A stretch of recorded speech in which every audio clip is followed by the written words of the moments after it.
So I cut my hair even shorter. I love it, but I also have pieces of hair that are just like sticking out now. I actually once had a character. Her name was Nora, and her hair stuck out everywhere. I described her like that all the time, as just having a swoop in her hair, and I feel like I was just foreshadowing my own doom. What is up, guys? Today I'm continuing my series on character personality by giving you tips for your character's motives and actions, as well as how to make sure that their character arcs stay consistent. Have you ever read a book where the main character had a definite personality and an established set of values, but as soon as they were posed with a difficult decision, they did something that that character with that personality would never do? Like, this character would never do that stupid-ass thing. I've read many books like this, and I think that as writers, it's important that we avoid this mistake. Some of the most notable examples, which I've encountered in my time as a reader, are as follows. Number 1, the strong female warrior who breaks down in tears as soon as someone hurts a fly. Number 2, the anti-hero who has a heart of gold, but only when it really matters. And number 3, the alpha male who's incapable of love until he meets the right girl. Now, don't get me wrong, character arcs are supposed to happen. I get that. Characters' actions are supposed to surprise the reader. That's just character development. But let's be clear, when a character arc does happen, it's because the underlying traits of that character are changing. What I hate is when a character does something that they would never do, simply to fit the plot, but their underlying character traits stay stagnant. For example, if a character described as a ruthless killer saves a puppy in one scene but murders an infant in the next, that's not character development, that's just plain inconsistency. And your readers can easily sniff that out. So let's move on to the tips, shall we? These tips were designed to make your characters more consistent, as well as match their traits and motivations to what they actually do within the story. Number 1, finalize your plot before you finalize your characters. Oftentimes, inconsistency happens because your characters were designed before the plot. There's nothing wrong with that, just make sure that your characters are still open to change when you design the plot. For example, if you wrote a strong female warrior character, but during outlining found out that it would make more sense for her to be a damsel in distress, no worries. Just change your character to be a damsel instead of a warrior, rather than telling your readers that they're a tough person and then making them cry. Number 2, track your character arcs throughout the story. A lot of inconsistency also comes from misplaced character arcs. If your character's supposed to develop empathy throughout the story, but they develop way too much, way too quickly, and then have no empathy during the climax, that's not going to come off as a character arc. That's going to come off as strange and inconsistent. Instead, when you outline, chart your character's change.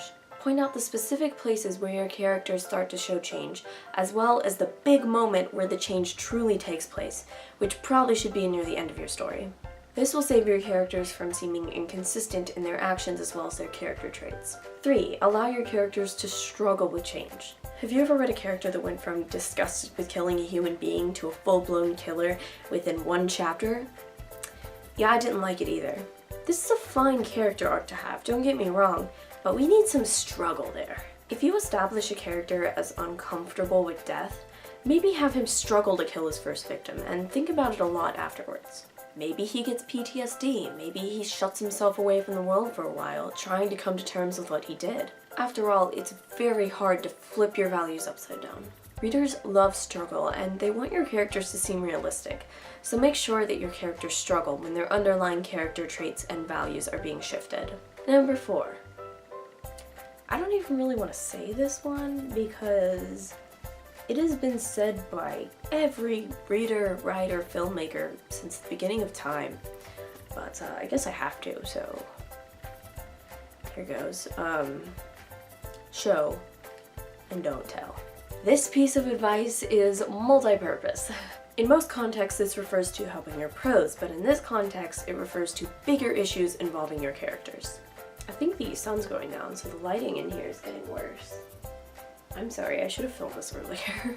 I was being lazy today. When you tell us that a character has a certain character trait straight out, such as they are a rule-obeying citizen, but then you show them breaking the law, this is just plain inconsistent and stupid. It can be hard to catch inconsistency when your MC describes a character a certain way but shows them doing something else. But if your character does two contrary things, such as breaking a rule and telling other people not to break a rule, This is clear and can be easily caught and fixed. So instead of having one character introduce all the others, just allow the characters to introduce themselves through their actions and their words. This tip mostly applies to villains.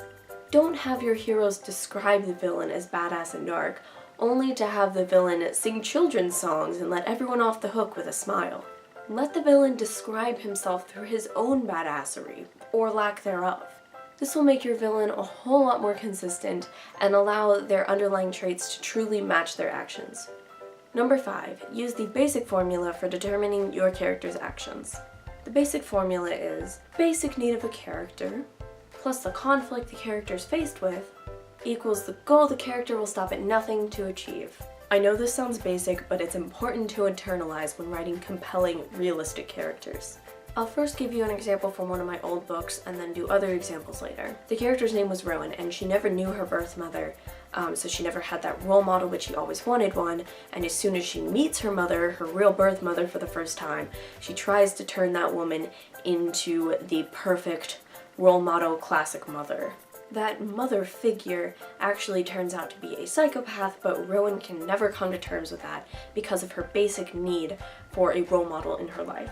In order to make this formula work, it is important to know what each of your characters wants deep down.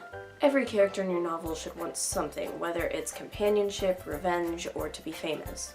Once you determine what your character really wants, it should be easy to put them in any situation and determine what they would do. Some other examples of compelling needs are the need to keep a family together, the need to feel in charge, or the need to be free. The only motivation that I don't accept, and that I feel like most readers don't, is just the idea that your character wants to be a hero. I mean, that can work, but usually the hero motivation is paired with something else, such as the need to protect friends, the need to be free, or the need for money or fame. Guilt is another great thing to add to the hero motivation to make your character seem more realistic and add some complexity. Let's also get some more examples of the full formula. Cinder wants freedom, which can be achieved with money, so when the prince promises her money in exchange for her services, Cinder goes to the prince's palace despite the fact that it puts her at great risk. June wants to avenge her brother's death, so when she finds out her brother was killed by the government, June will try to take down the government, despite the fact that she was raised to be obedient to said government. Harry wants friends in a home because he's never had any before, so when an evil Dark Lord threatens to kill his friends and destroy his new home, Harry will go after the Dark Lord. So yeah, there you have it. Those are my 5 tips. Use them all the time. Please, as a reader, I would love to see characters that are more consistent and who have better arcs. So that's it. Leave a like, leave a comment, all that stuff. I am super excited for 2 weeks from now though, because I'm going to be releasing a video called the 30 thoughts every writer has while writing. That's the one. It's going to be more of a skit and not so much me talking, so you're welcome. Until then, may the gods of plot be ever on your side. Some other examples of compelling needs are the need to keep a family together, the need for companionship, that's not it. Some of the most notable examples which I've encountered as my time in a reader. Today I'm continuing my series on character personality with a list of tips for your motives and actions. Continuing my series on character personality with a video all about my tips for continuing my series on character personality with a video about how to make the motivations in your actors. Continuing my series on character personality with my tips for... Why can't I get this line? I don't understand. It's not even a hard one. Number 2. And number 3, the alpha male, who's it? For anyone who's wondering about the thumbnail, it probably doesn't make any sense. It's a female warrior pirate who doesn't want to touch a sword, because that seems to be a thing these days, is like wimpy warrior females, which I don't like. If you can't tell from the video and the number of times I mentioned that, I don't like that trope. Okay, you guys you need to stop it with that. Yeah.